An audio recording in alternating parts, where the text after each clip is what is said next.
so lesson 107. I don't want to get into too many of the details right now. I'm going to give you what you need to know to work some of these problems. With a geometric series where each successive term is found by multiplying the previous term by a certain number, each successive number could either be larger than the last one, or it might be smaller than the last one. If each successive term is larger than the previous one, like let's do something really basic. Let's say we have 2 and the common ratio is 2. So that means 2 times 2 is 4 times 2 8 times 2 16 times 2 32 etc. 64. If I want to add all these up forever, is there any way to do that? No. No, because these things are getting bigger and bigger and bigger, and the more you add, the bigger it gets, and you can't do that. However, let's do this. What if it was 1/2 times 2? Or I'm sorry, let's make a common ratio of. Let's do this. Let's start at 2, except instead of a common ratio of 2, let's make the common ratio 1/2. What's the next one? 1. What's half of 2? Half of that? 1/2. Half of that? 1/4. Half of that? 1/16. 12 8 1/16. Etc., etc., etc. Now with this, each term after that is getting smaller and smaller and smaller and smaller. It is possible, if we were to add all these up for infinity, it actually is possible for this to find what the sum of the infinite series is. What? I know. You get used to this. You get. I was going to say, you get used to this idea in calculus. You get used to this idea in calculus that this sort of thing is possible. Right now, being in pre-calculus is kind of a blow your mind thought. But the idea here is if the numbers are getting bigger and bigger, we call this a divergent series, which means that it's just getting bigger and bigger. It's not as opposed to this one here. If each successive term is smaller, then this series we would say converges. We call it a convergent series because the sum. Okay, so then the sum of this entire series is converging on a certain number. And so the formula for that, like I said, for today I'm not going to get into the why and the how and all that. But the formula, the sum.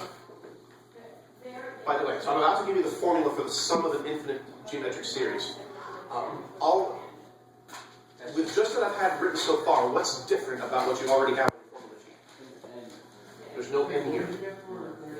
Because what the formulas that you have on your formula sheet have s sub n, where it's the sum of the infinite number of sin. It's the sum of the first however many number of terms. This here, with just the s, just the s is the sum of the entire series. And so the formula for that is a1 over 1 minus r. Just go. Okay, so in my little example series here, what would be the sum? Yeah, okay, so you walk in front of the camera, fine, pay attention please.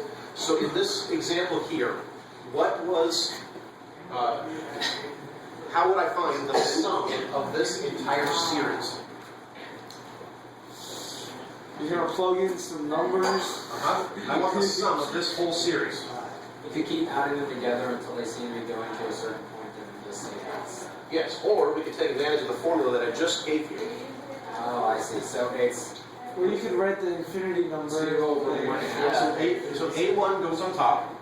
And A1 is the first term, so that'd be 2. Over 1 minus r. What's r? 1/2.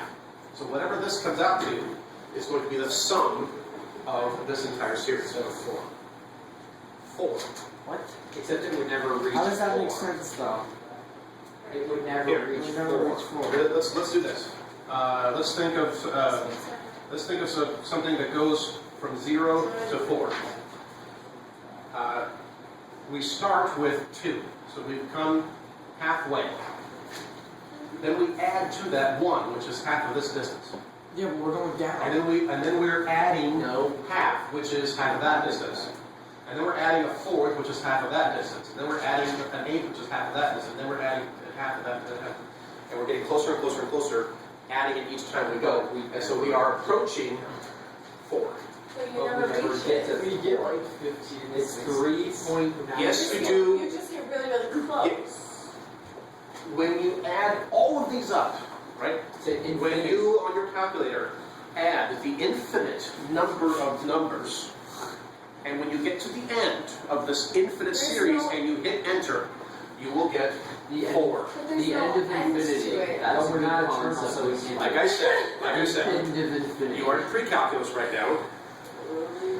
Calculus, you will get used to that idea. When would we use this in like a situation? Never. Well, If you're running from a hungry bear, and the bear is saying, "What's the sum of an infinite?" then he could save your life. You don't have to run faster than a Actually, bear. You just have to run I never faster than the thought of that. slowest person the bear's chasing. That's why when you stop to think about it, I keep running. Okay. Point being, this is great. So this is the formula for the sum. Okay. This is the formula for the sum of an infinite convergent geometric series. There is no formula for an arithmetic series because it's not going to converge. And a geometric series, some converge and some diverge. You can only do this if it converges. Okay. So for example, and by example I mean from the homework, if you have, let's see, number 6, an infinite geometric series. First of all, is that series on number 6 on lesson 107? So you should probably have your book open when lesson 107 and be looking at lesson 6. Is that series going to converge or diverge?